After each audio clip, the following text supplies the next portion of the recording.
శశివర్ణం శశివర్ణం చతుర్భుజం ప్రసన్నవదనం ధ్యాయేత్ సర్వవిఘ్నోపశాంతయేత్. గురుర్బ్రహ్మా గురుర్విష్ణుః గురుర్దేవో మహేశ్వరః గురుః సాక్షాత్ పరబ్రహ్మ తస్మై శ్రీగురవే నమః. వ్యాసాయ విష్ణురూపాయ వ్యాసరూపాయ విష్ణవే నమో వై బ్రహ్మనిధయే వాసిష్ఠాయ నమో నమః.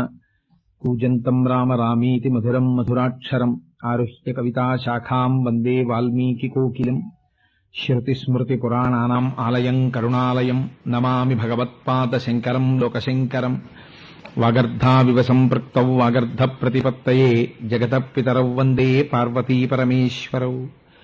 సూక్తిం సమగ్రయతున స్వయమైవ లక్ష్మీః శ్రీరంగరాజమహిషీ మధురైఃకటాక్షైః. వైదగ్ధ్యవర్ణగుణగుంభనగౌరవైర్యాం కండూలకర్ణకుహరాः కవయోధయంతి. హైమోర్ధ్వపుండ్రమజహన్మకుటం సునాశం మందస్మితం మకరకుండలచారుగండం. బింబాధరం బహుళదీర్ఘకృపాకటాక్షం శ్రీవేంకటేశముఖమాత్మని సన్నిధత్తాం. మనోజవం మరుతతుల్యవేగం జితేంద్రియం బుద్ధిమతాం వరిష్టం. వాతాత్మజం వనరయూధముఖ్యం శ్రీరామదూతం శిరసా నమామి. ఆపదామపహర్తారం దాతారం సర్వసంపదాం లోకాభిరామం శ్రీరామం భూయో భూయో నమామ్యహం. సింధూరారుణ విగ్రహాం త్రినయనాం మాణిక్యమౌళిస్ఫురత్తారానాయకశేఖరాం స్మితముఖీం ఆపీనవక్షోరుహాం. పాణిభ్యాం అళిపూర్ణరత్నచషకం రక్తోత్పలం బిభ్రతీం సౌమ్యాం రత్నఘటస్థరక్తచరణాం ధ్యాయేత్ పరేదంబికాం. హరి ఓం. పరమేశ్వర స్వరూపమైన సభకి నమస్కారం. యథార్థమునకు మనందరం ఇంత భారీ ఎత్తు క్రతువుతో పాల్గొనవలసిన కార్యక్రమం శరన్నవరాత్రులలో జరుగుతుంది అని అనుకున్నాం. కానీ ఈశ్వరానుగ్రహం మనం జ్యేష్ఠమాసంలోనే శ్రీ వెంకటేశ్వర వైభవము అన్న పేరు మీద ఈ కార్యక్రమాన్ని జరుపుకోవడానికి ఈశ్వరుడు మనకి అనుగ్రహించాడు. నేను ఇక్కడ జరగబోయే కార్యక్రమం గురించి ఇవాళ చేయబోయేటటువంటి ప్రసంగాన్ని ప్రారంభం చేసే ముందు దీనికి సంబంధించినటువంటి కించిత్ విశేషాన్ని, దీనికి పూర్వరంగాన్ని నేను ఆవిష్కరించవలసినటువంటి అవసరం ఉంది.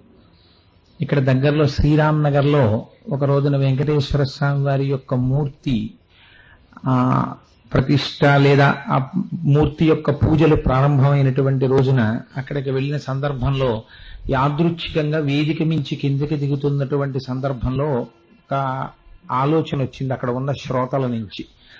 అయా, ఇవాళ మీరేవో వారంలో జరిగేటటువంటి సేవల గురించి 4 మాటలు చెప్పారు. ఆ సేవల గురించి చాలా విపులంగా విశేషంగా ఎక్కడైనా ఉపన్యాసం చెప్తే మేమందరం వింటాం కదా, అందుకని మాకు తెలియక కాదు, మాకందరికీ తెలుసు, కానీ నువ్వేమైనా చెప్తుంటే వినాలని అదొక సంతోషం, అందుకని నువ్వేమైనా చెప్తావా అని అడిగారు. అడిగితే తప్పకుండా చేద్దామండి అని అనుకున్నాం. దానికి వెంకటేశ్వర స్వామి వారి యొక్క అనుగ్రహం మరొక రూపంలో తోడయింది. అది మా దొరగారింట్లో కూర్చున్నప్పుడు, గోపాలకృష్ణ గారితో కూర్చున్నప్పుడు ఒక ఆలోచన వచ్చింది. మామూలుగా వెంకటాచల వైభవ కార్యక్రమాన్ని ఉపన్యాసాల రూపంలో సేవల గురించి వివరణ చేస్తూ జరపడం కన్నా వెంకటాచలంలో ఎలా నిత్యం కార్యక్రమాలు జరుగుతాయో అంత స్థాయి అని నేను అనలేను, కానీ అంత భక్తితో మాత్రం మనం చేయడానికి ఏ విధమైన లోటు ఉండదు కదా. కాకినాడలో ఉండేటటువంటి ప్రజలందరూ కూడా చాలా భక్తి తత్పరులు, అందుకని మనం ఆ కార్యక్రమాన్ని చేసే ప్రయత్నం చేద్దాం అనుకున్నాం. కారణం ఏమంటే ఇవాళ వెంకటాచలం వెడతాం మనం, కానీ వెంకటాచలంలో జరిగేటటువంటి చాలా విశేషాల గురించి మనకు ఒక సమగ్రమైన అవగాహన ఉండదు. ఎందుచేత ఉండదు అంటే దానికి దేవస్థానం వారిని తప్పుపట్టవలసిన అవసరం కూడా లేదు. ఇవాళ అది కొన్ని కోట్ల మంది భక్తులతో కూడుకున్నటువంటి దేవస్థానం. ఎడతెరిపి లేకుండా సూర్యోదయ సూర్యాస్తమయాలతో నిమిత్తం లేకుండా లక్షల మంది భక్తులు స్వామివారి యొక్క దర్శనం కోసమని వెంపర్లాడుతుంటారు. అందుకని అక్కడ వ్యాఖ్యానం కానీ అక్కడ జరుగుతున్నటువంటి సేవ యొక్క విశేషం కానీ తెలుసుకునేటటువంటి అవకాశం తక్కువగా ఉంది. కనుక మేమేమనుకున్నామంటే వెంకటాచల వైభవము అని కార్యక్రమాన్ని సేవలని వివరణ చెయ్యడంతో పాటుగా ఆ కార్యక్రమాన్ని చేస్తే ఎలా ఉంటుంది అనుకున్నాం. అలా అనుకున్న మరుక్షణం విశ్వకర్మ రూపంలో వెంకటేశ్వరుడు గోపాలకృష్ణ గారిని ఆవహించాడు. ఆవహించి వెంకటాచలంలో సహస్రదీపాలంకార సేవకి ఎలా మంటపం ఉండాలో అలా తయారైపోయింది. స్వామివారికి ప్రతిరోజు ఆనంద నిలయంలో సేవలు ఎలా జరగాలో అలా ఆనంద నిలయంతో సమానమైనటువంటి ఒక అంతరాలయం తయారైపోయింది. స్వామివారు అక్కడ ధ్రువమూర్తి ఎలా ఉంటారో అటువంటి ధ్రువమూర్తి బయలుదేరి వచ్చేశారు.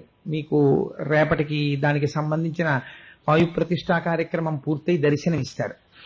స్వామివారి యొక్క కొలువు శ్రీనివాసుడు తరలి వచ్చేశారు ఉత్సవమూర్తులు. దీనితో పాటుగా ఒక హుండీ కూడా తరలి వచ్చేసింది.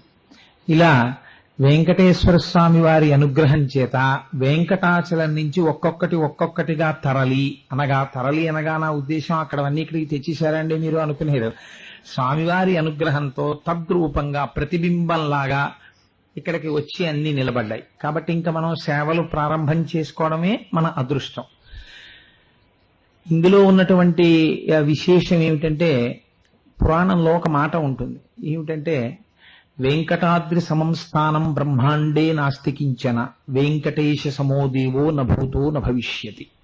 వెంకటాచలంతో సమానమైనటువంటి పర్వతము ఇత పూర్వము లేదు, ఇకపై ఉండదు. వెంకటేశ్వరుడితో సమానమైనటువంటి దేవుడు అంతటి కారుణ్యమూర్తి ఇత పూర్వము లేడు, ఇకపై ఉండడు. అటువంటి వెంకటేశ్వర స్వామి వారి యొక్క సేవలకి సంబంధించి ఒక చిత్రమైనటువంటి విషయాన్ని మనకి పురాణంలో చెప్తారు. స్వామికి 365 రోజులలో 500 పైచిలకు సేవలు జరుగుతాయి. ఎందుకు ఇన్ని సేవలు వెంకటేశ్వర స్వామి వారికి? ఆయనకి సుప్రభాతం జరిగితే ఒక సేవ, ఆయన నిద్ర లేస్తే ఎంత వైభవంగా ఉంటుందో తెలుసా అండి? అందరిలా నిద్ర లేవరు, ఆయన చాలా వైభవంగా నిద్రలేస్తారు. ఆయన తాంబూలం వేసుకుంటే చాలా వైభవంగా ఉంటుంది, ఆయన అన్నం తింటే చాలా వైభవంగా ఉంటుంది, ఆయన పడుకుంటే చాలా వైభవంగా ఉంటుంది, ఆయన అభిషేకం చేసుకుంటే చాలా వైభవంగా ఉంటుంది, ఆయన ఏం చేసుకున్నా వైభవంగానే ఉంటుంది. అంత వైభవంగా ఉండేటటువంటి వెంకటేశ్వరుడు ఇన్ని సేవలు చేసుకోవలసినటువంటి అవసరం ఏమిటి? ఎందుకని అన్ని సేవలు స్వామి చేసుకుంటూ ఉంటారు అంటే, అన్ని సేవలు స్వామి చేసుకోవడం వెనకాతల పెద్దలు ఒక విషయాన్ని విజ్ఞాపన చేస్తారు. అందులో కారణం, కూర్చోమ్మా, కూర్చుని విని చక్కగా. దానికి కూర్చో తర్వాత చెప్దు గాని కూర్చో. అందుకని మనకి పూర్వకాలంలో కృతయుగం, త్రేతాయుగం, ద్వాపర యుగం మొదలైనటువంటి యుగాలలో అది విడిచిపెట్టేయమ్మా, పడిపోయింది. వెరీ గుడ్ కూర్చో, చక్కగా కూర్చో. అలా వెళ్ళి కూర్చుని విను చక్కగా. త్రేతాయుగం, ద్వాపర యుగం మొదలైనటువంటి యుగాల్లో స్వామి యందు అత్యంత భక్తి తత్పరులైనటువంటి వారు ఉండేవారు. ఆ కారణం చేత ఆయా కాలముల యందు యజ్ఞయాగాది క్రతువులు జరిగేవి. యజ్ఞయాగాది క్రతువులు జరిపించవలసినటువంటి సందర్భం ఏర్పడినప్పుడు చాలా నిష్ఠ కలిగినటువంటి వారు, స్వరం చెప్పగలిగినటువంటి వారు వేద పండితులు కావాలి. అటువంటి వేద పండితులు యజ్ఞయాగాది క్రతువులను నిర్వహించినప్పుడు వారికి భూరి విరాళములను ఇవ్వగలిగిన వారు, భూరిదానములు ఇవ్వగలిగినటువంటి దాతలు ఉండాలి. ఇవన్నీ కలియుగంలో జరుగుతాయి, జరగలేకపోతాయి. అందున అశ్వమేధాది యాగాలు అసలు కలియుగంలో లేవు. కాబట్టి మరి ఎలా ప్రజల్ని తరింప చేయడం? ఒక పక్క కలిపురుషుడు యొక్క ప్రభావం చూస్తే చాలా విశేషంగా ఉంటుంది. ఇటువంటప్పుడు భగవంతుడు ఏ రూపంలో ప్రజల్ని, భక్తుల్ని ఉద్ధరించాలి అంటే స్వామి శ్రీవేంకటేశ్వరుడిగా ఆవిర్భవించాడు.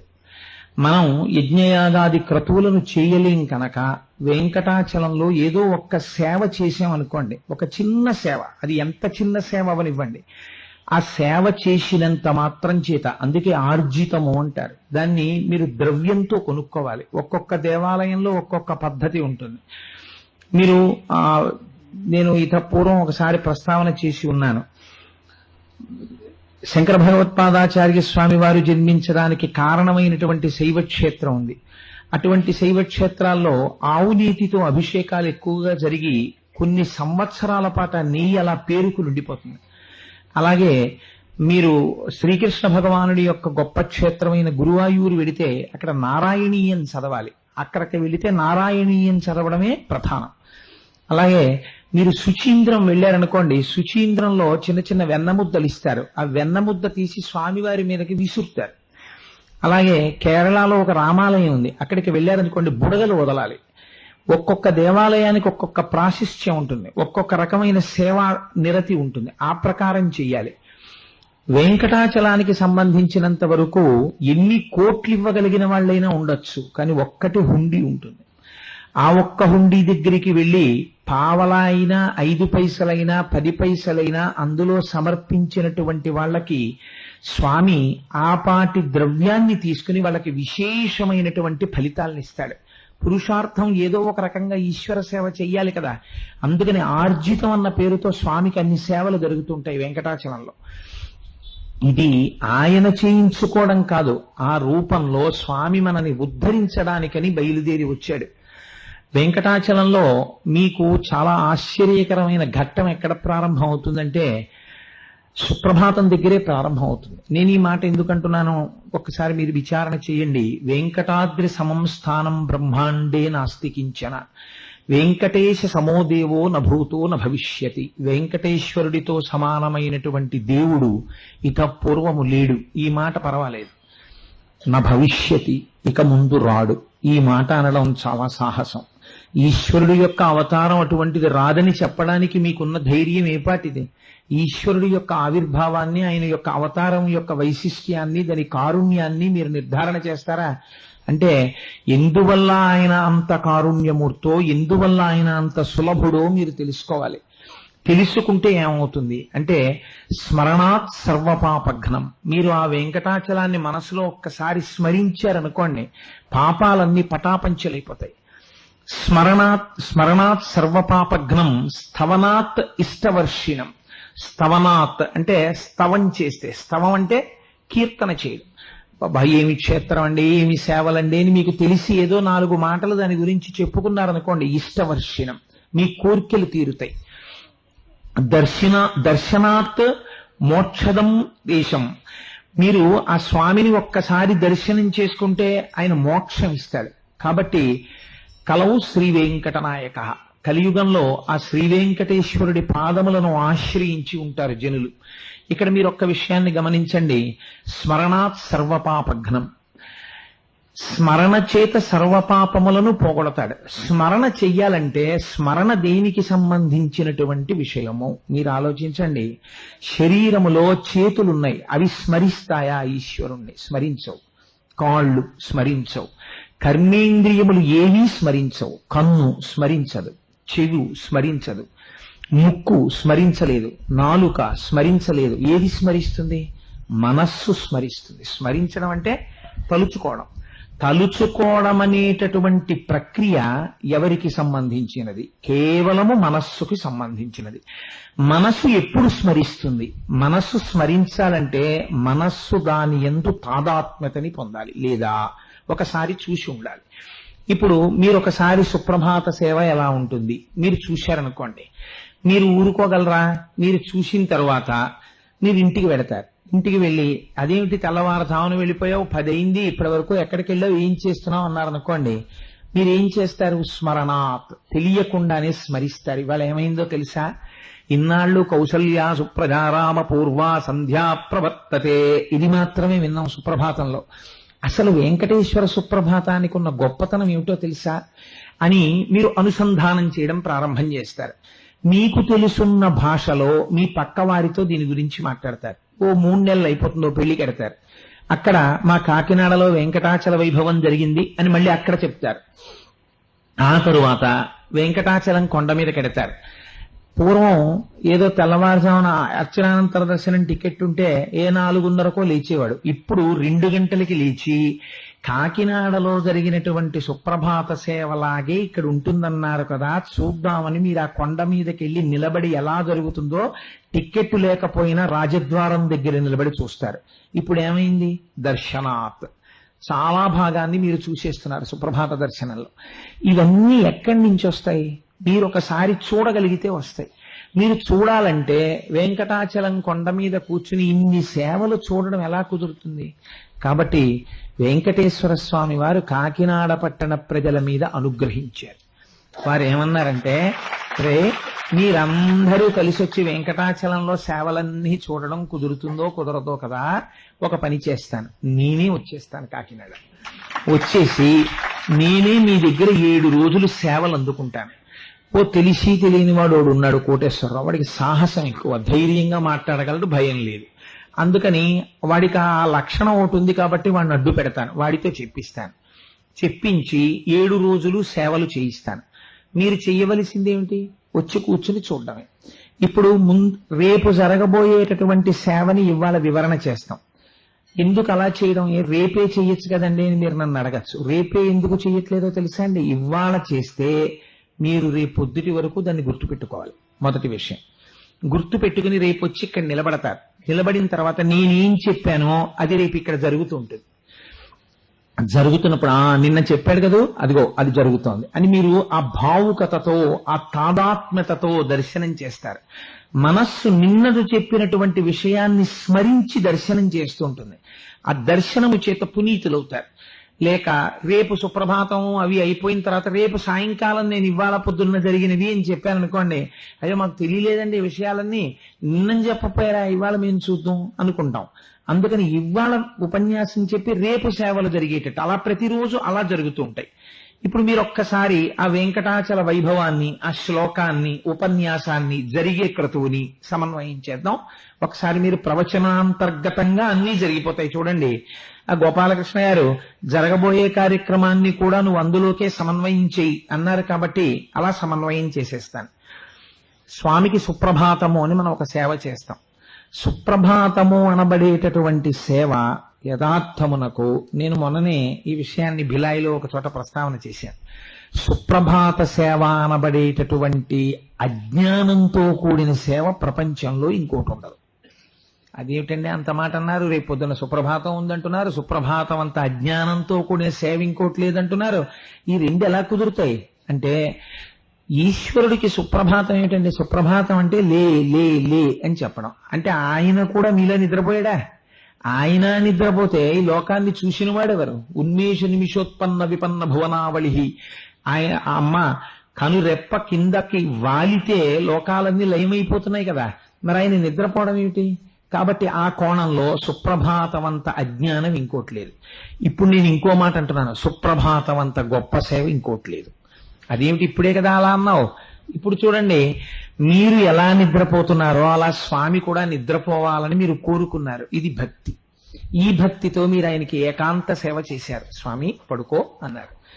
మళ్ళీ తెల్లవారిని నీవు లేచారు, కానీ మీ మనస్సు దేని మీద ఉంది? నా స్వామి కూడా లేవాలి. ఇప్పుడు స్వామిని నిద్రలేపాలి. స్వామిని నిద్రలేపాలంటే ఈ స్వామిని నిద్రలేపడంలో మొట్టమొదట నిజంగా పరమాత్మ సాకార రూపంతో నడిచి వచ్చి పడుకున్నప్పుడు లేపినటువంటి అదృష్టాన్ని పొందినటువంటి మహా అదృష్టవంతుడెవరో అటువంటి వారు లేపినప్పుడు ఉపయోగించినటువంటి శ్లోకాన్ని మొట్టమొదట మకుట శ్లోకంగా పెట్టి నిద్రలేపడాన్ని ప్రారంభం చెయ్యాలి. ఎవరు చేశారు అలాగా? అంటే శ్రీరామాయణంలో రామలక్ష్మణులిద్దరినీ తన వెంట తీసుకుని వెళ్ళినప్పుడు రామలక్ష్మణులిద్దరూ నిద్రపోతే మరునాడు ఉదయం సూర్యోదయం అవుతున్నప్పుడు రామలక్ష్మణులు నిద్ర లేపినటువంటి ఘనత విశ్వామిత్ర మహర్షికి దక్కింది. కాబట్టి కౌసల్యా సుప్రజారామ పూర్వా సంధ్యా ప్రవర్తతే. అసలు ఆ సుప్రభాత ప్రారంభమే ఒక ఆశ్చర్యకరమైనటువంటి ప్రబోధంతో మొదలు. కౌసల్యా సుప్రజారామ. కౌసల్యా సుప్రజారామ ఏమిటండి? చాగంటి కోటేశ్వరరావు సన్ ఆఫ్ అంటే లేట్ శ్రీ సిహెచ్ సుందర శివరావు అంటారు. తండ్రి గారి పేరు చెప్తారు, అంతేగాని ఫలానా వారి కొడుకు అన్నప్పుడు తల్లి గారి పేరు చెప్పరు. విశ్వామిత్రుడు బ్రహ్మర్షి, మహానుభావుడు. అటువంటి వాడు కౌసల్యా సుప్రజారామ అండం ఏమిటి? కౌసల్యా సుప్రజారామ అనాలా, దశరథా సుప్రజారామ అనాలా? కౌసల్యా సుప్రజారామ అన్నాడు. కౌసల్యా సుప్రజారామ అండం ఎందుకు అంటే, మీరు రామాయణం విన్నారు. ఆ రామచంద్రమూర్తి ఆవిర్భవించడానికి ముందు దశరథ మహారాజు గారికి సంతానం కలగవలసినటువంటి తరుణంలో అశ్వమేధం జరిగినప్పుడు పట్టపురాణి అయి ధర్మపత్ని అయినటువంటి కౌసల్యామాత ఒక గుర్రాన్ని ముందు రోజు వధిస్తే తన భర్తని పట్టుకుని పడుకున్నప్పుడు ఎలా పడుకుంటుందో అలా ఒక రాత్రంతా మనస్సునందు ఏ వైక్లభ్యము లేకుండా గుర్రాన్ని పట్టుకుని పడుకుని మరునాడు ఆ గుర్రము యొక్క మేధని అగ్నిహోత్రమునందు కాలుస్తుండగా వచ్చినటువంటి పొగని పేల్చడం చేత దశరథ మహారాజు గారు తనకి సంతానము కలగడానికి ప్రతిబంధకంగా ఉన్న పాపాన్ని పోగొట్టుకుని పుత్రకామేష్టి చేసి పిల్లల్ని కన్నాడు. దశరథ మహారాజు గారికి సంతానం కలగడం కోసమని చెప్పి ఇంత గొప్ప క్రతువు చేసి భర్త పక్కన ధర్మపత్నివై కూర్చుని రామచంద్రమూర్తంతటి వాణ్ణి నీ కడుపునందు గర్భవాసం చేయించినటువంటి అదృష్టవంతురాలవైన ఓ తల్లి, అజాయమానో బహుధా విజాయితే, జన్మలేనివాడు 12 నెలలు నీ కడుపుని గర్భాలయం చేసుకున్నాడు.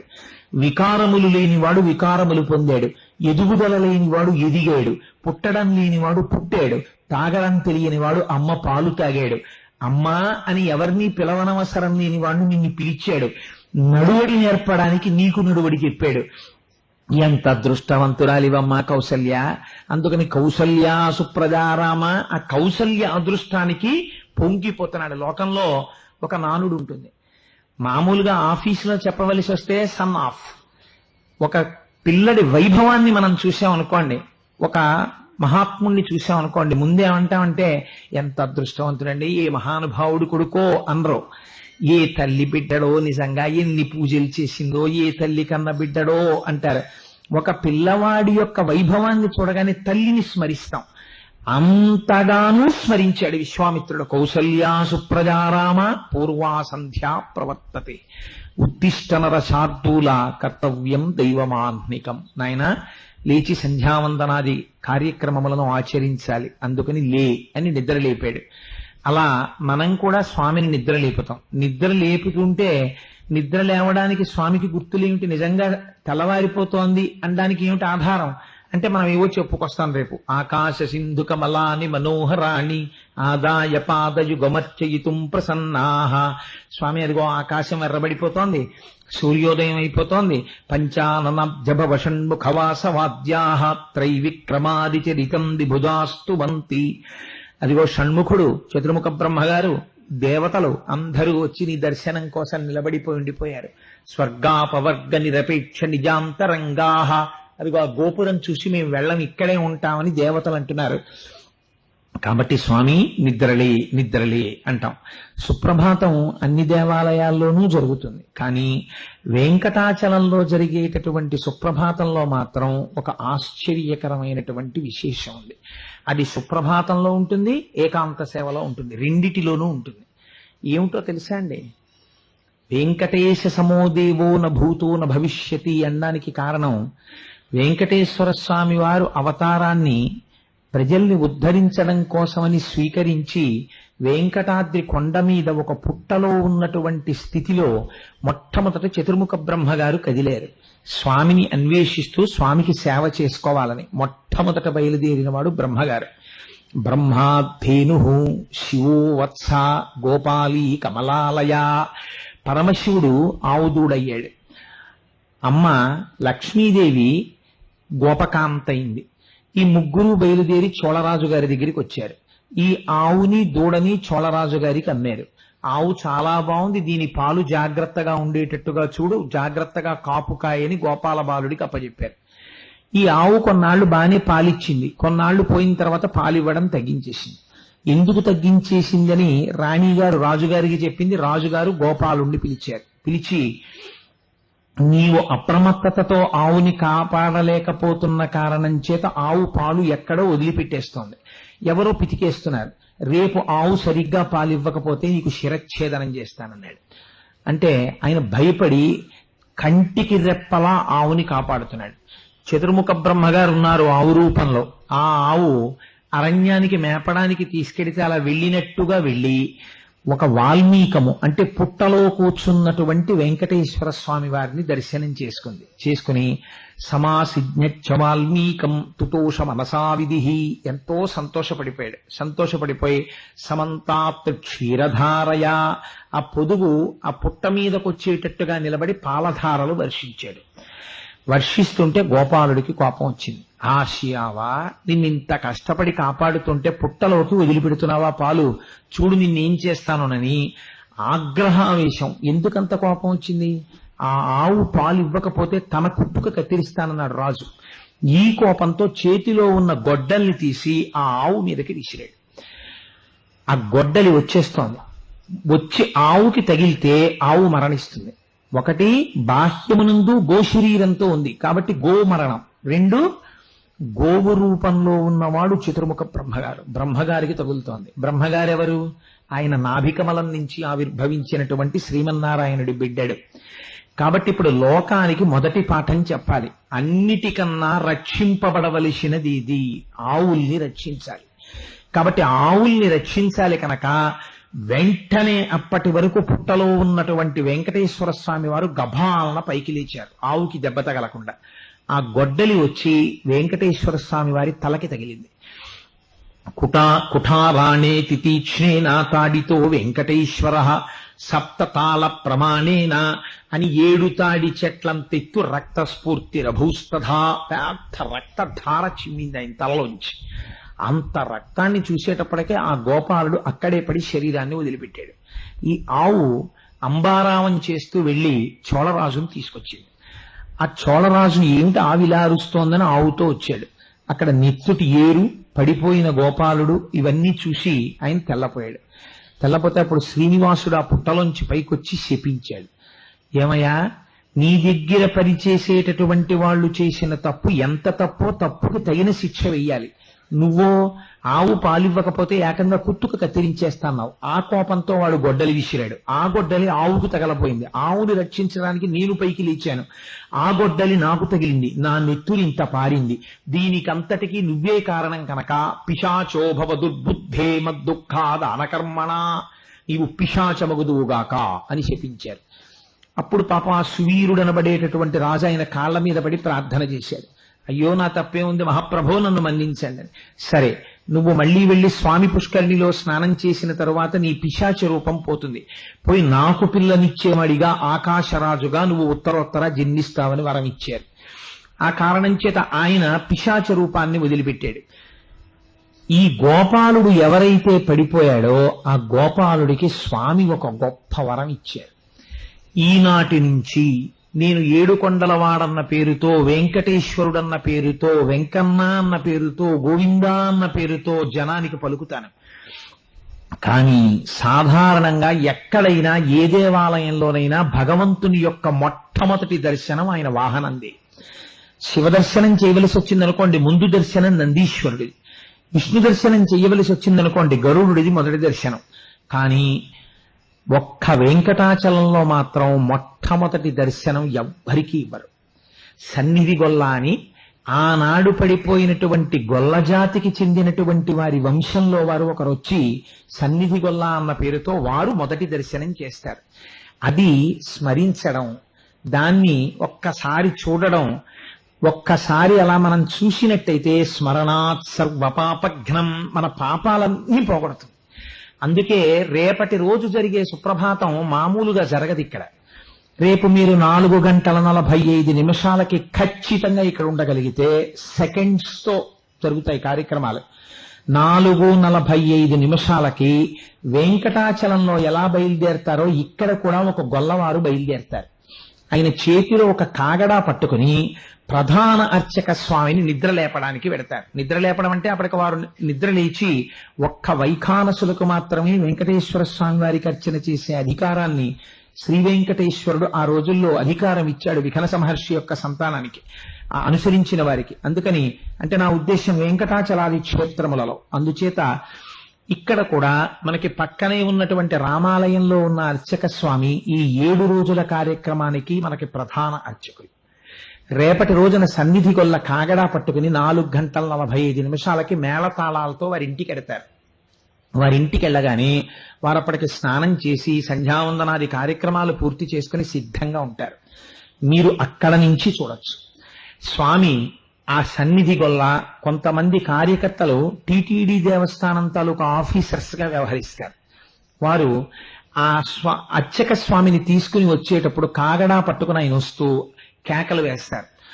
ఆ సన్నిధి కైంకర్య పరులు విజయం చేస్తున్నారు, తప్పుకోండి తప్పుకోండి అంటారు. అంటే ఆ సన్నిధానంలో వెంకటాచలంలో రేపు స్వామి ధ్రువమూర్తి యొక్క తెర తీస్తారు. ఇవాళ రాత్రి ఇప్పుడు మీరు మనందరం వెళ్ళిపోయిన తర్వాత 8 గంటలకి అంకురార్పణ చేసి ధ్రువమూర్తిని వేదిక మీద పెడతారు. అంటే రేపు ఆ క్షణం అయ్యేటప్పటికి ఇంకా స్వామివారు ప్రాణప్రతిష్ఠ జరిగి వెంకటేశ్వరుడై నిలబడతాడు. ఇవాళ రాత్రి ప్రమాణం ఏమిటో తెలుసా అండి? వెంకటేశ్వర స్వామి వారి పాదార్చన చెయ్యడం కోసమని చతుర్ముఖ బ్రహ్మగారు బయలుదేరి వస్తారు. చతుర్ముఖ బ్రహ్మగారు బయలుదేరి వస్తున్నారు కాబట్టి ఆయనతో పాటుగా 33 కోట్ల మంది దేవతలు వస్తారు ఇవాళ రాత్రి. వారు వచ్చి లోపలికి వెడతారు. లోపలికి వెళ్ళేటప్పటికి బ్రహ్మగారు స్వామి పాదాలు కడగడానికి పాత్రలో తీర్థం సిద్ధంగా ఉండాలి. అందుకని ఒక పెద్ద పాత్రలో కొంత జలాన్ని సిద్ధంగా ఉంచుతారు, కొంత గంధాన్ని అట్టే పెడతారు. ఇవాళ రాత్రి చతుర్ముఖ బ్రహ్మగారు దేవతలు వచ్చి ఆలయంలోకి వెళ్లి స్వామికి తీర్థం ఇస్తారు. ఆయన పాదాలు కడుగుతారు. చతుర్ముఖ బ్రహ్మగారి చేత్తో ముట్టుకుని విడిచిపెట్టినటువంటి ఆ బ్రహ్మతీర్థాన్ని రేపు సుప్రభాతం ఎవరు చూస్తారో వాళ్ళందరికీ తీర్థంగా ఇక్కడిస్తారు. ఆ సన్నిధి గొల్ల వెళ్లి కాగడాతో ఆ ప్రధాన అర్చకుణ్ణి తీసుకుని వస్తారు. గేటు తీసేటప్పుడు ఎవరు పడితే వారు తీయకూడదు. ఆలయ ద్వారాన్ని తీసేటప్పుడు ప్రధాన అర్చకుడు కుంచకోల అని ఒకటి భుజం మీద తీసుకుని వస్తారు. దాన్ని తిప్పితే తాళం మూడుతుంది. పేష్కార్ అని చెప్పి ఆలయం తరపున ఒక అధికారి ఉంటారు. గోపాలకృష్ణ గారు ఆ పాత్ర పోషిస్తారు పేష్కార్గా. అందుకని రేపు వారు వచ్చి మొట్టమొదట తాళం కప్ప గోపాలకృష్ణ గారు తీస్తారు. ఆ గడియని కుంచకోలతోటి ప్రధాన అర్చకులు తీస్తారు. తీసిన తర్వాత వారి వెనకాతలే వైఖానసుల బృందం వస్తుంది. సన్నిధి వాళ్ళు వస్తారు. మన అందరం కూడా ఏమీ అక్కర్లేదు, స్నానం చేసి వస్తే చాలు. 5 అయ్యేటప్పటికీ సుప్రభాతం ప్రారంభం అవుతుంది. అందరం ఇక్కడ నిలబడి ఏకకంఠంతో చదువుతాం. సరిగ్గా చదవడం రాని వాళ్ళు మెల్లిగా చదువుకోండి, నోట్లో చదువుకోండి, అపభ్రంశం చేయకండి. కౌసల్యా సుప్రజా రామ పూర్వా సంధ్యా ప్రవర్తతే అని మొదలెడతారు. ఇలా మొదలెట్టగానే సన్నిధి గొల్ల మొట్టమొదట కాగడా పట్టుకుని ఆలయం లోపలికి వెడతారు. లోపలికి వెళ్లి ధ్రువమూర్తిని మొట్టమొదట ఇలా కాగడా పైకెత్తి ఆపాదమస్తకం చూస్తారు. ఇవాళ రాత్రి స్వామి ఉత్సవమూర్తుల కోసం అని చెప్పి ఒక కొత్త మంచం చేయించారు, ఒక చిన్న మంచం. ఆ చిన్న మంచాన్ని వహించడానికి దానికి కవాటాలుంటాయి. ఆ మంచం మీద మెత్తటి పరుపు వేసి తలగడలు పెట్టి ఇవాళ రాత్రి స్వామికి సర్కార్ సేవ అంటారు. అంటే ఏమి కీర్తనలు అవి లేకుండా శయనించి ఇస్తారు. స్వామి పడుకుంటారు. రేపు వెళ్లి తప్పట్లు కొడతారు. తప్పట్లు కొట్టి స్వామి సుప్రభాతం పలుకుతున్నారు లేవండి అంటారు. అంటే లేస్తారు. లేవగానే ఈ ఉత్సవమూర్తుల్ని తీసుకెళ్లి ప్రధానమూర్తి యొక్క పాదముల దగ్గర పెడతారు. జీవస్థానం అంటారు దాన్ని. అక్కడ పెడతారు. పెట్టి మనమందరం సుప్రభాతం చదవడం పూర్తి చేయగానే తెర తీస్తారు. తెర తీయగానే మీరు వెంకటాచలంలో ఏది చూడాలని ఉవ్విళ్ళూరుతామో మనందరం అది రేపు మనందరం చూడొచ్చు. సన్నిధి గొల్ల ఒక్కసారి కాగడా వెలుతురులో దేవాలయం చుట్టూ ఆ లోపల తిరిగి అక్కడ కొన్ని దీపాలని వేసి ఉంచుతారు, ఒత్తులు. ఆ ఒత్తులు వెలిగించి ఆయన కిందకి దిగుతారు. దిగిన తర్వాత అర్చక స్వామి లోపలికి వెళ్లి స్వామివారికి లఘువుగా ఒక్కసారి ఆ మంత్రంతో ముఖ ప్రక్షాళనం చేయించి మొట్టమొదట ఒక తట్టలో స్వామికి తమలపాకులు వేసినటువంటి తాంబూలం, కొద్దిగా పంచదార, పాలు, వెన్నపూస వీటిని నివేదన చేస్తారు. రేపు మీ అందరూ సుప్రభాతం అయిపోయాక కూర్చుని చూడొచ్చు. అయిపోగానే సన్నిధి గొల్లకి ఆ తాంబూలాన్ని బహుకరిస్తారు. తర్వాత ఇక్కడ ఒక 100 మంది ఆర్జిత సేవా గృహస్థాస్ ఉన్నారు. ఇందులో వాళ్ళకి పాసులు ఇచ్చారు. ఈ 100 మంది ఆర్జిత సేవా గృహస్థాస్ దంపతులు కూడా తప్పకుండా పురుషులు పంచె కట్టుకునే రావాలి. పంచె కట్టుకోవడం రాకపోతే తెల్లటి లుంగి కట్టుకుని రావాలి. పైన చొక్కా కాని బనీన్ కాని ఉంటే ఒప్పుకోరు. ఉత్తరీయం వేసుకుని లోపలికి వస్తే రేపు ఇక్కడ బ్లాంకెట్ వేసేసి నెంబర్స్ వేసేసి ఉంటాయి. వాళ్ళు ఎంత మంది జనం ఉన్నా కూడా వాళ్ళ పాస్ చూపించి వాళ్ళు వచ్చేసి కూర్చోవచ్చు. మిగిలిన వాళ్ళందరం మనందరం అలా చుట్టూ నిలబడతాం. నిలబడి కూర్చుని మనందరం చూస్తాం. వాళ్ళకు చిన్న లాంజ్ ఇచ్చేస్తారు ఇలాగ, అందులో వాళ్ళు కూర్చుంటారు. తర్వాత ఈ సుప్రభాతం అయిపోగానే స్వామికి నివేదన చేసినటువంటి వెన్న మొదలైనవి ఆర్జిత సేవ గృహస్థాస్కి ఇస్తారు ప్రసాదంగా. బ్రహ్మతీర్థం అందరికీ ఇస్తారు.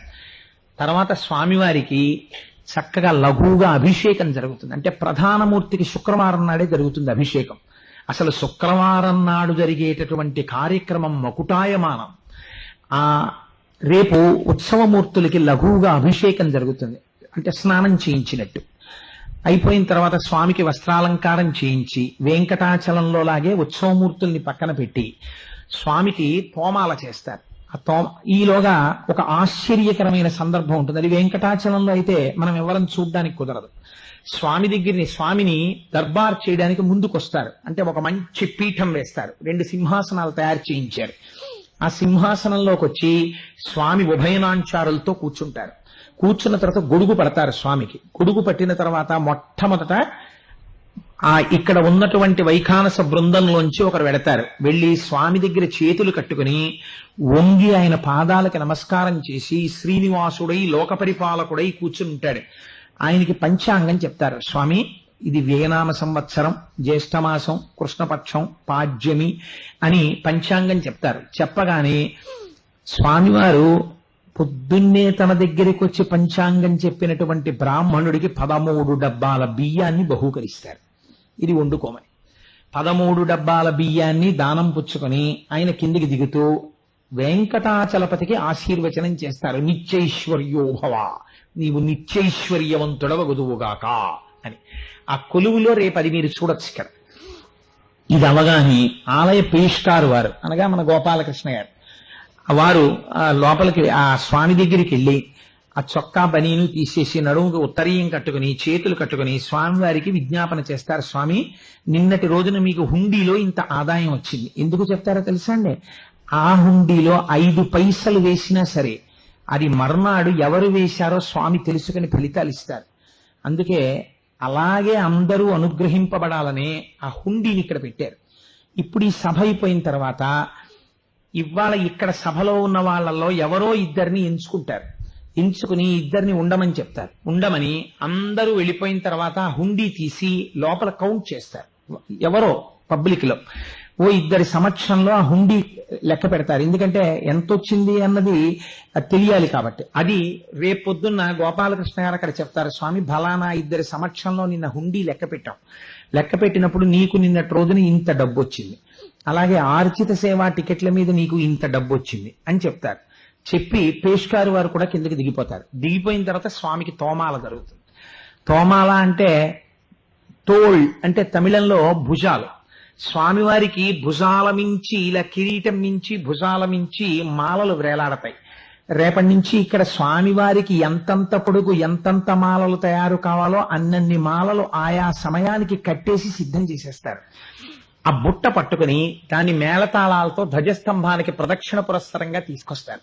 తీసుకొచ్చి అందిస్తే చక్కటి మంత్రాల మధ్యలో మన అందరం కూర్చుని చూస్తూ ఉండగా సుప్రభాతం అయిపోగానే మూల విరాట్ దర్శనం ఉంటుంది. ముందు సువాసినులు, వెనక మిగిలిన స్త్రీలు, ఆ వెనక పురుషులు. ముందు సువాసినులు దర్శనానికి వెడతారు.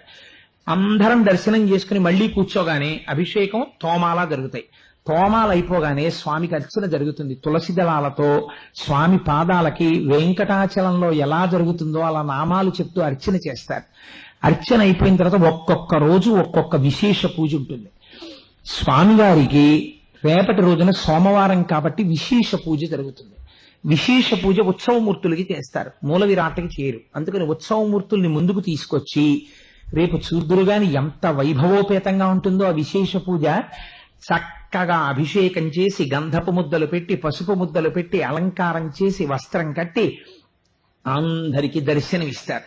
ఆ విశేష పూజా కార్యక్రమం అయిపోగానే మనందరికీ ఉచిత ప్రసాదం కింద వెంకటాచలంలో లాగే లడ్డూలు బహూకరిస్తారు. చక్కగా లడ్లు తీసుకుని మనం ఇంటికి వెళ్ళిపోవచ్చు. మరీ ఎండెక్కకుండా మిమ్మల్ని పంపించేస్తారు. మళ్ళీ సాయంకాలం ఇది వెంకటాద్రి సమం స్థానం బ్రహ్మాండే నాస్తి కించన వెంకటేశ సమోదేవో నభూతో నభవిష్యతి. తాను విసిరినటువంటి గొడ్డలి తగిలి పడిపోయాడని తన వాహనం కన్నా కూడా మొట్టమొదటి దర్శనాన్ని ఆ గొల్లవారికి ఇచ్చారు స్వామి. ఎంత అనుగ్రహమూర్తో చూడండి. రేపు సాయంకాలం ఖచ్చితంగా 5:45 అయ్యేటప్పటికీ స్వామికి వసంతోత్సవం జరుగుతుంది. ఇక్కడ వేదిక మీద స్వామికి వసంతం పోస్తారు.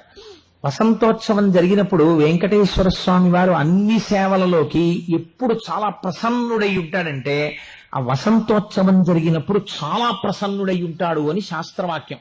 ఇప్పుడే నేను ఉపన్యాసానికి వచ్చే ముందు ఎందుకో ఖాళీగా బయలుదేరుతూ ఎందుకో క్యాజువల్ గా ఓ పుస్తకం తీసి ఇలా అన్నాను. అనగానే వసంతోత్సవం అని వసంతోత్సవానికి సంబంధించిన వ్యాఖ్యానంలో ఇటాలిక్స్ లో ఇంగ్లీష్ లో రాసింది.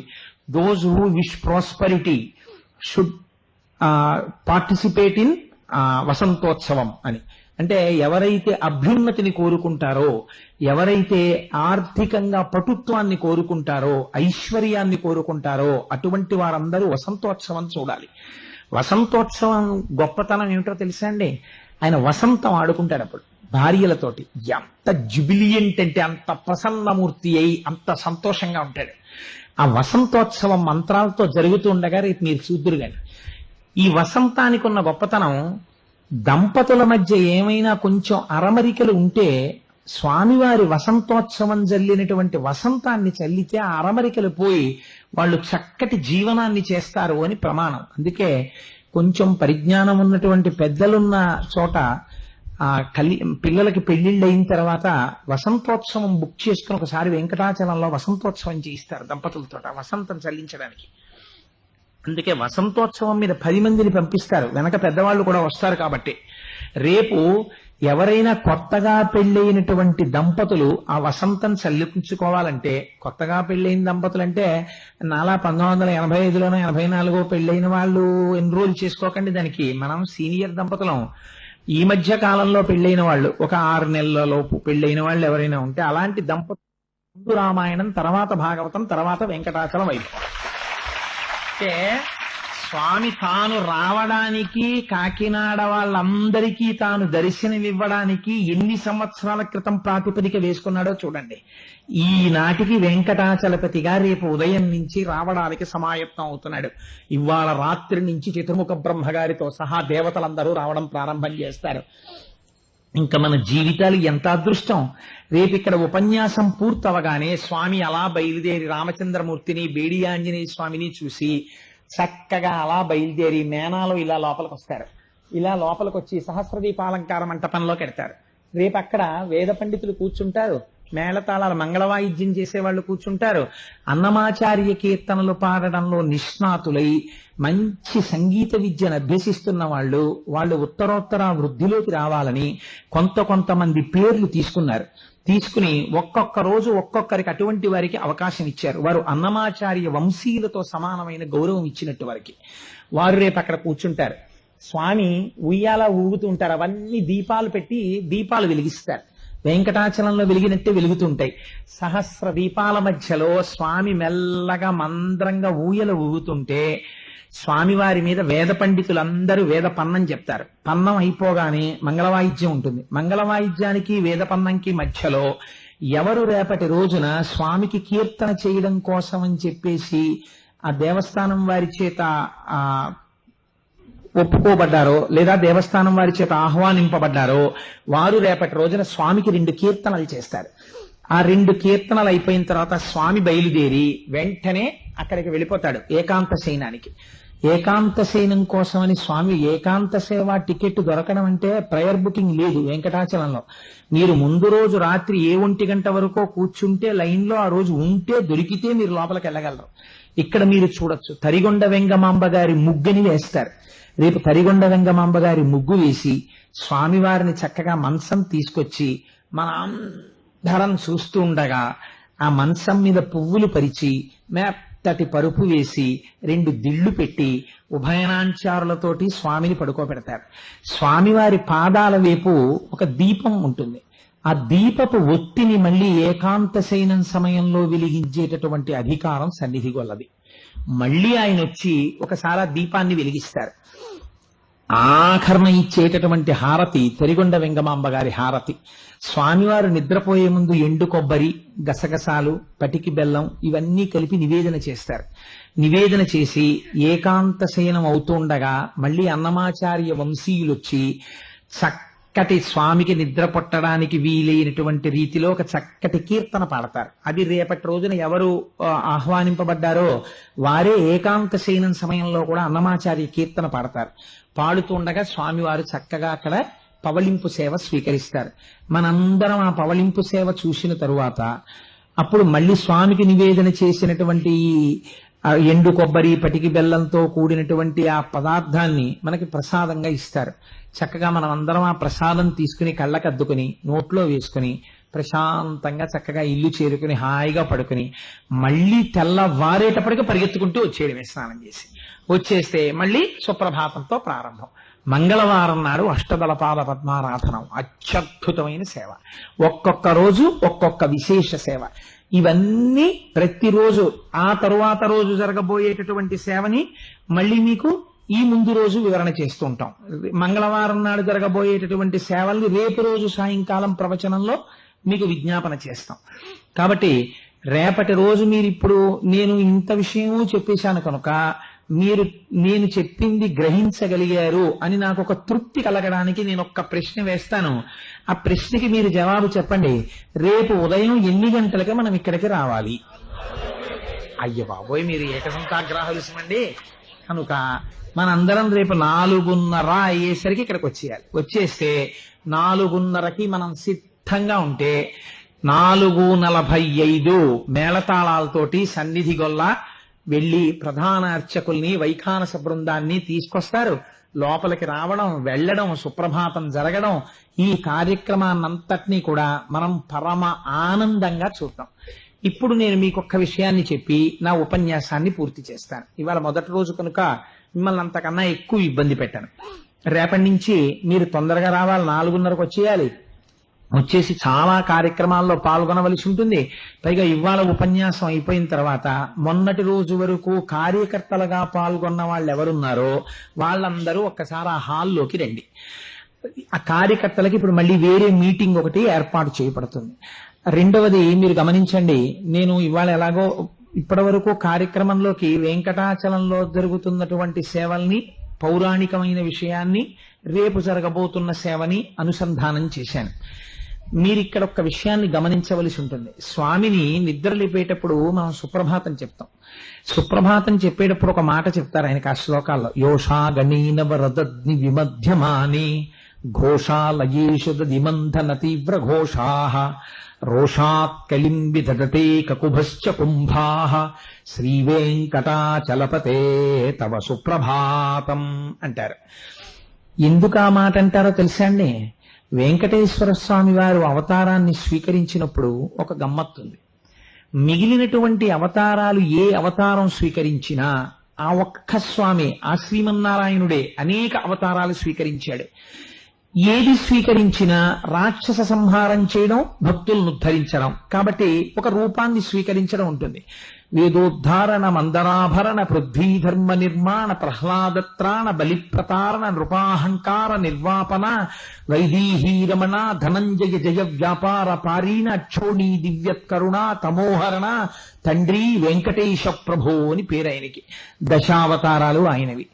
అటువంటి స్వామి వెంకటేశ్వరుడిగా వచ్చేటప్పుడు మాత్రం ఒక ఆశ్చర్యం చేశాడు. వెంకటేశ్వరుడిగా వచ్చేటప్పుడు స్వామి నువ్వు కలియుగం కదా, నువ్వు రా అని ఎవరైనా అడిగారా? ఆయన్ని ఎవ్వరూ అడగలేదు. మరి ఎందుకు వచ్చాడు ఆయన? ఇదే అందుకే వెంకటేశ సమోదేవో నభూతో నభవిష్యతి. వెంకటేశ్వర స్వామి వారి యొక్క గొప్పతనం ఏమిటో తెలుసా అండి? వెంకటేశ్వర స్వామి వారి యొక్క మూర్తి ఉంటుంది, 8 అడుగుల పైచిలుకు ఎత్తు కలిగినటువంటి మూర్తి వెంకటాచలంలో. అది దాని గురించి వరాహ పురాణంలో ఒక మాట అంటారు, నకృతం దేవసంఘైశ్చ నకృతం విశ్వకర్మణ. అది ఇచ్ఛారూపం విరాజిత స్వేచ్ఛయా క్రీడతే తత్ర. ఆ స్వరూపం నకృతం విశ్వకర్మణ నకృతం దేవసంఘైశ్చ. దాన్ని దేవతలెవ్వరూ తయారు చేయలేదు, దాన్ని విశ్వకర్మ తయారు చేయలేదు. స్వామి తనంత తానుగా రూపాన్ని పొంది అది కేవలముగా ఏదో ఒక సాలగ్రామంతో చేయబడినటువంటి శిల అని మీరు అనుకుంటే పొరపాటు. నేను ఈ మాట ఎందుకంటున్నానంటే వెంకటేశ్వర స్వామి వారు చాలా కాలం వరకు మాట్లాడారు. మీరు వెంకటాచల వైభవ ప్రసంగాల్లో వినుంటారు. తొండమాన్ చక్రవర్తి మీద కోపం వచ్చిన తర్వాత ఆయన మాట్లాడడం మానేశారు. మీకు ఇప్పటికీ నేను ఒక యథార్థం చెప్తాను, మీరు నా యందు ప్రీతితో, నా యందు విశ్వాసంతో ఈ మాట వినండి. మీరు ఇక్కడ కూర్చొని భక్తితో ఒక్కసారి స్వామిని స్మరించినా సరే అది ఆయనకు అందిపోతుంది. మీరు ఇక్కడ కూర్చుని స్వామి పట్ల అధిక్షేపించి ఒక మాటనండి, ఆయనకు అందిపోతుంది. నేను మీకు దీని గురించి ఎందుకు చెప్తున్నానంటే, మీకు నేను ఒక ఉదాహరణ చెప్తాను. ఇది నేను చెప్పకూడదు అని అనుకుంటుంటాను, కానీ ఇది రెండో మాట చెప్పవలసి వచ్చింది సభలో. ఒకసారి నేను వెంకటాచలం వెళ్ళాను. నాకు అర్చనానంతర దర్శనం టికెట్ ఏదో ఒక టికెట్ ఉంది. ఆ దర్శనం చేసుకుని బయటకు వచ్చేసాను.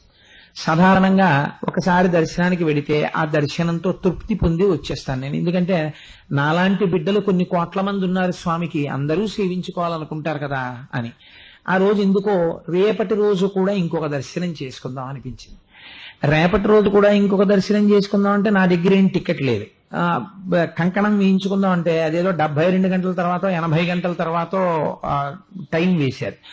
నాకు అన్నాళ్ళు ఉండడానికి మర్నాటికి రిజర్వేషన్ అయిపోయింది ట్రైన్కి. కాబట్టి విజయ బ్యాంక్ కౌంటర్స్ దగ్గరికి వెళ్ళి ఏదైనా ఒకవేళ టికెట్ దొరుకుతుందేమో చూద్దామని చెప్పి అలా వెళ్ళాను. వెళితే టీవీ స్క్రీన్ మీద పడుతున్నాయి. నా దగ్గర ఏం జేబులో అంత పెద్ద డబ్బేం లేదు, ఏదో కొద్దిగా ఫ్యూ హండ్రెడ్స్ ఉన్నాయి అంతే. కాబట్టి స్క్రీన్ మీద చూస్తే అర్చనానంతర దర్శనం టికెట్ అయితే నేను కొనగలను, ఎందుకంటే ఏదో 100-200 ఉంటుంది కాబట్టి. నేను ఆ స్క్రీన్ మీద చూస్తే ఏవో ఇంకా 200 టికెట్లు 250 టికెట్లు ఉన్నాయి అని ఉంది. ఆ 250 టికెట్లు ఉంటే లైన్ వంక చూశాను, అది పెద్ద లైన్ ఉంది. అసలు 250 టికెట్లకి ఇంతమంది ఎందుకు నించున్నారు రా అనుకున్నాను నేను. అంటే మిగిలిన సేవలకు కూడా నించున్నారేమోలే అనుకున్నాను. అనుకుని సో నాకు ఇంకా దర్శనం లభించదు ఈసారి, వచ్చేసారి మళ్ళీ దర్శనం అనుకుని, కానీ ఎందుకో నిన్ను ఒక్కసారి దర్శనం చేసుకోవాలనుంది, కానీ నిన్ను దర్శించడం నా చేతిలో లేదు కదా. ఏదో అలా వెళ్ళిపోయి భానుగుడి జంక్షన్కి వెళ్ళినట్టుగా నేను ఇక్కడి నుంచి నీ గుళ్ళోకి నడిచి రావడానికి అవకాశం లేదు కదా. నువ్వు అనుగ్రహిస్తే నన్ను తెప్పించుకోగలవు నీ పాదాల దగ్గరికి.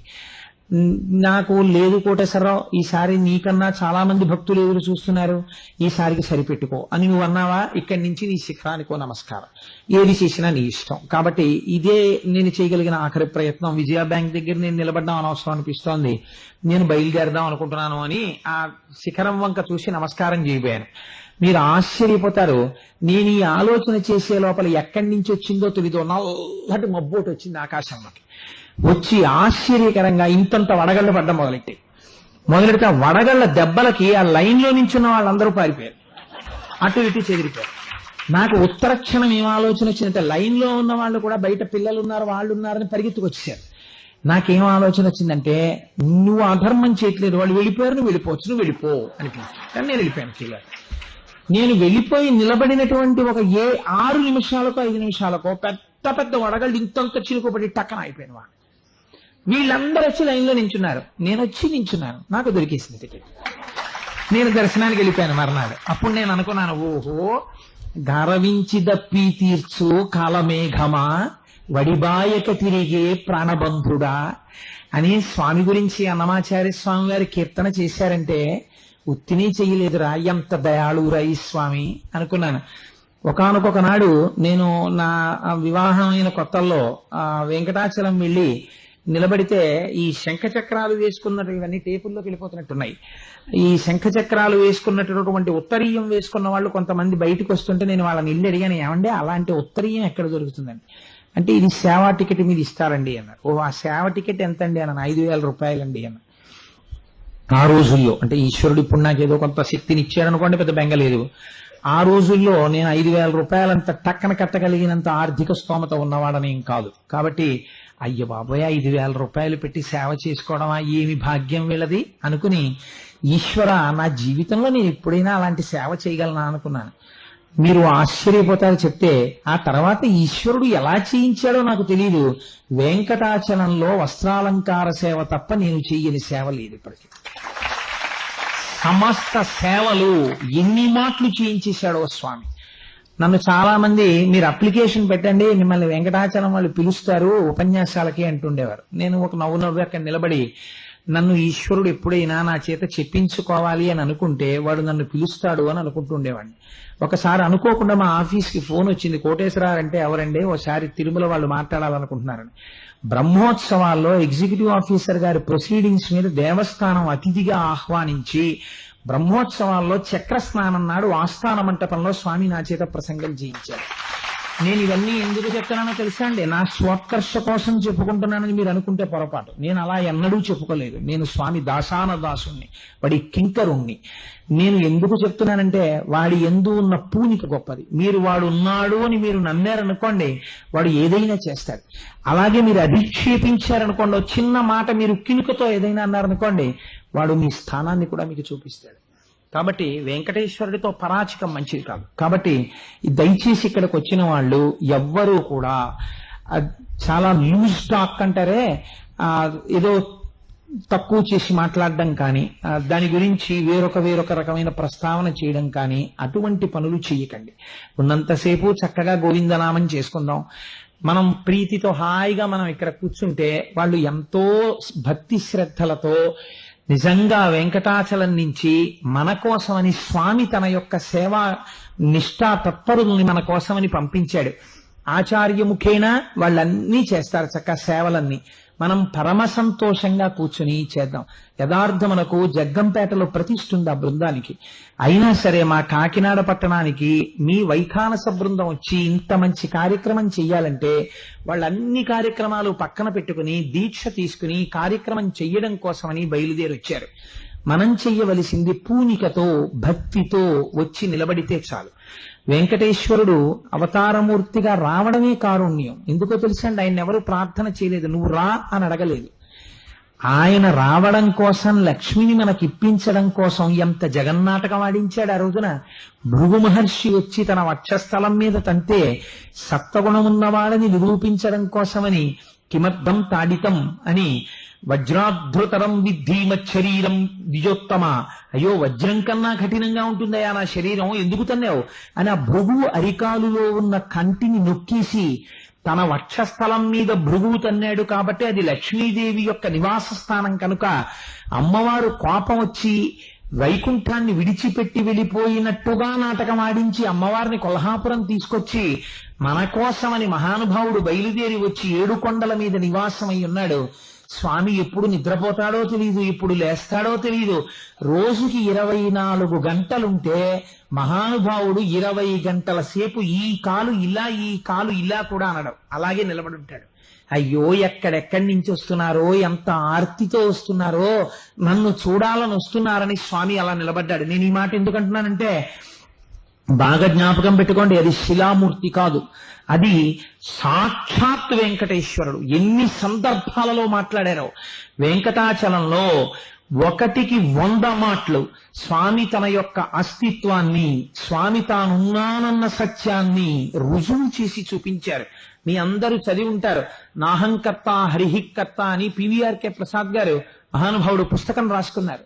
ఆయన వరుణయాగం చేసి వెంకటాచలంలో వర్షాలు లేకపోతే యాగం అంతా అయిపోయిన తర్వాత ఉత్సవమూర్తుల్ని తీసుకుని వెళ్ళిపోతుంటే గొడుగులు కూడా తీసుకురాలేదు ఆ రోజున ఆలయంలోకి తీసుకెళ్లే ముందు.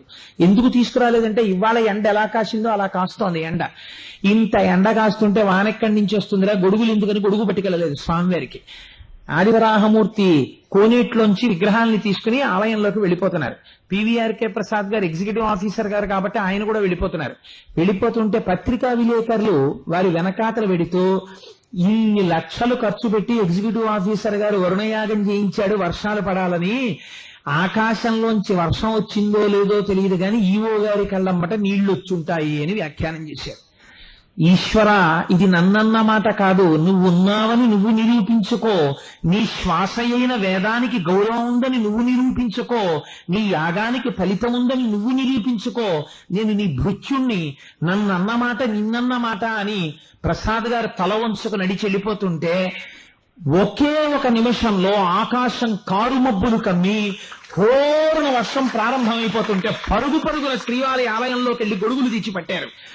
ఆ రోజు సాయంకాలం ప్రారంభమైనటువంటి వాన మరునాడు ఉదయం ఎగ్జిక్యూటివ్ ఆఫీసర్ గారు ఆనంద నిలయంలో సేవల కోసమని వెడితే పాపనాశనం డ్యామ్ అపురూపమైన రీతిలో వాటర్ లెవెల్ పెరిగిపోయిందని చెప్పేసి పివిఆర్కే ప్రసాద్ గారికి చెప్తే వెంకటేశ్వరుడి వంక తిరిగి ఈశ్వర నీ అనుగ్రహానికి కృతజ్ఞుణ్ణి, ఇక ఆపు వరదలు రాకుండా అంటే వర్షం అయిపోయింది.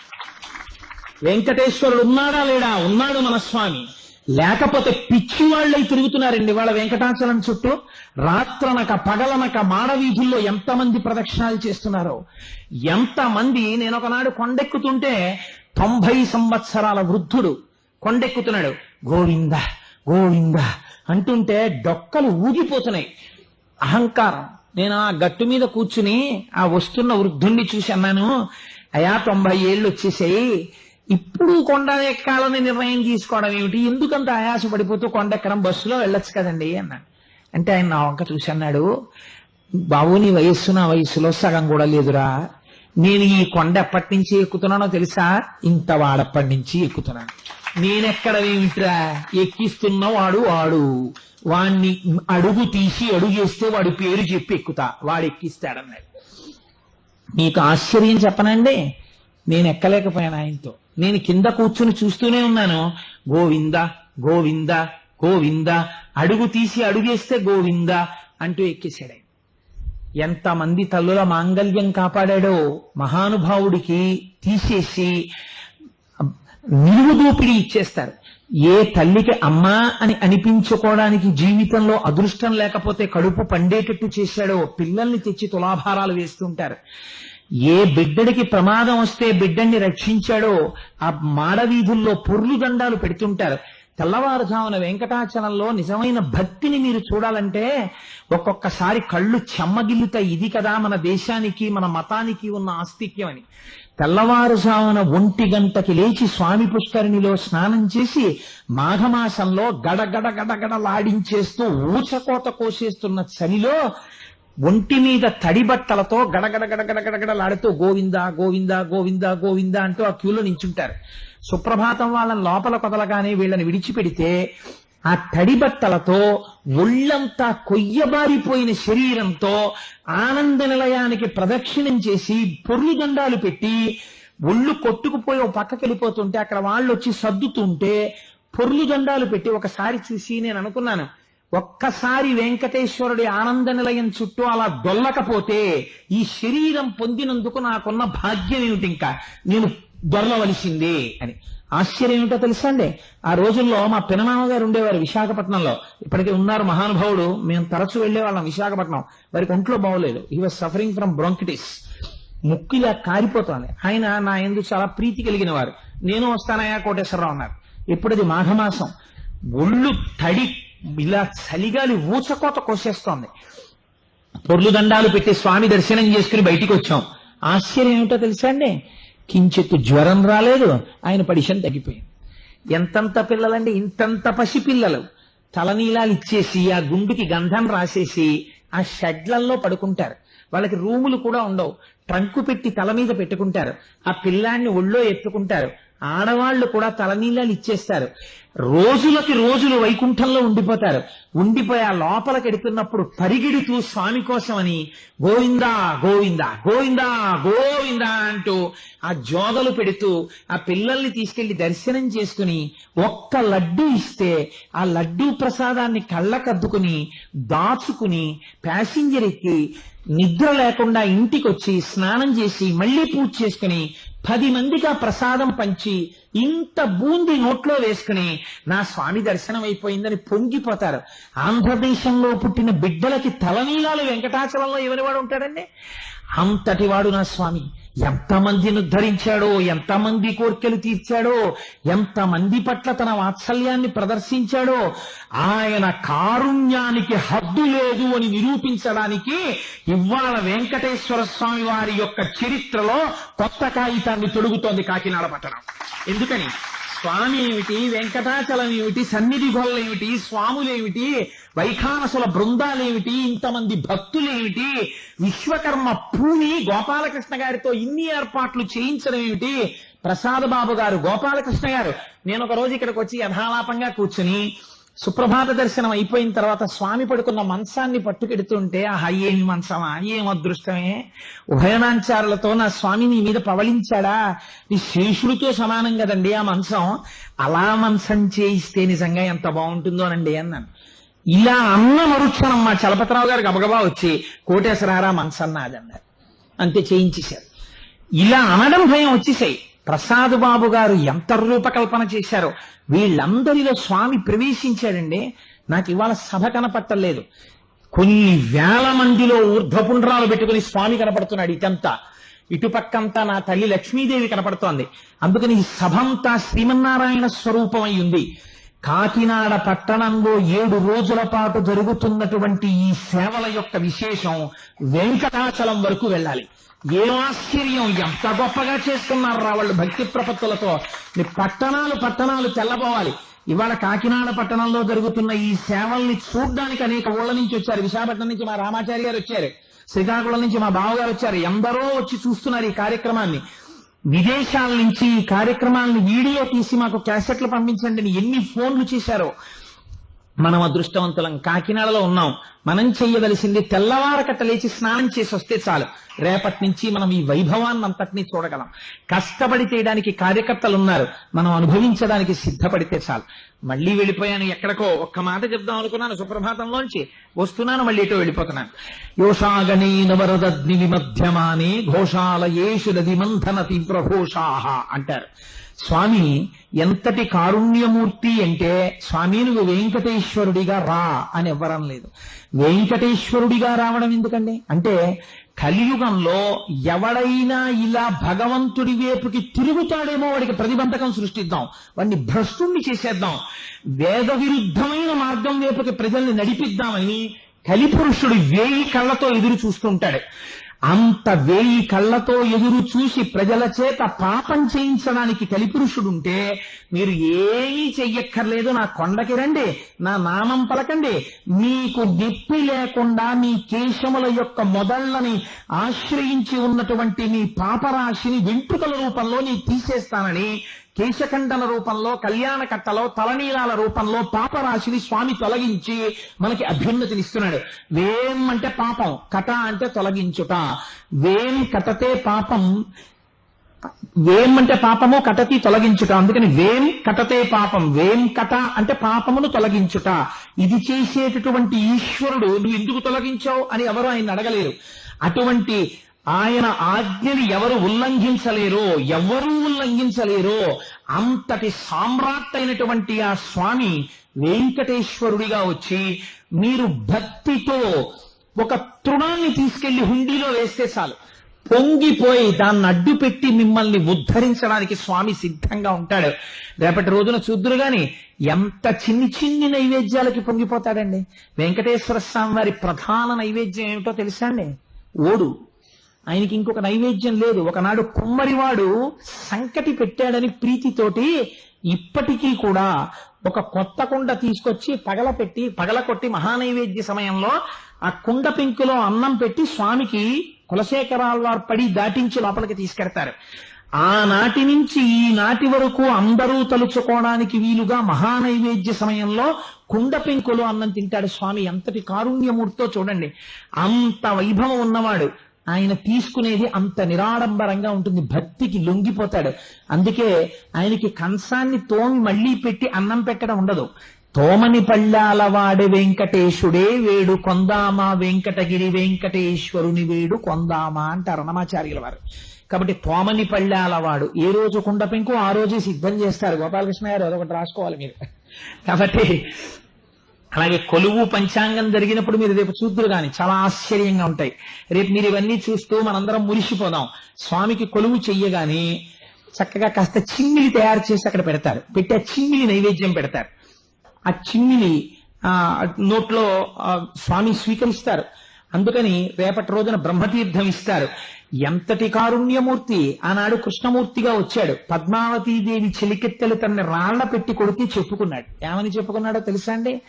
జనకో వసుదేవశ్చ దేవకీ జననీ మమ అగ్రజ శ్వేతకేశశ్చ సుభద్రా భగినీ మమ అన్నాడు. తానెవరో చెప్పినప్పుడు వెంకటేశ్వరుడు నేను వెంకటేశ్వరుణ్ణి అని చెప్పలేదు, నేను కృష్ణుణ్ణి అని చెప్పుకున్నాడు ఆయన. నా తండ్రి గారు వసుదేవుడు, నా తల్లి దేవకీదేవి, నా అన్నగారు బలరాముడు, నా చెల్లెలు సుభద్ర, నేను కృష్ణ పరమాత్మని అని చెప్పుకున్నాడు. చిత్రం ఏమిటంటే ఇలా భాగవతం పూర్తవగానే ఆ కృష్ణ పరమాత్మే వెంకటేశ్వరుడిగా వచ్చేసాడు.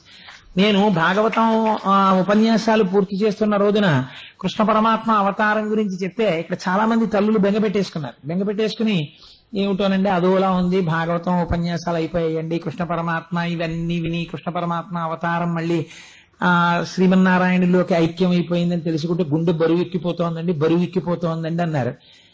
ఎవరి కడుపులో ఆతృత వినపడిందో నేను వెంకటేశ్వరుడిగా ఉన్నాను కదా అని వచ్చేసాడు మళ్ళీ. కాబట్టి మనం సంతోషంగా రేపటి నుంచి ఆ విషయాన్ని అనుభవిద్దాం.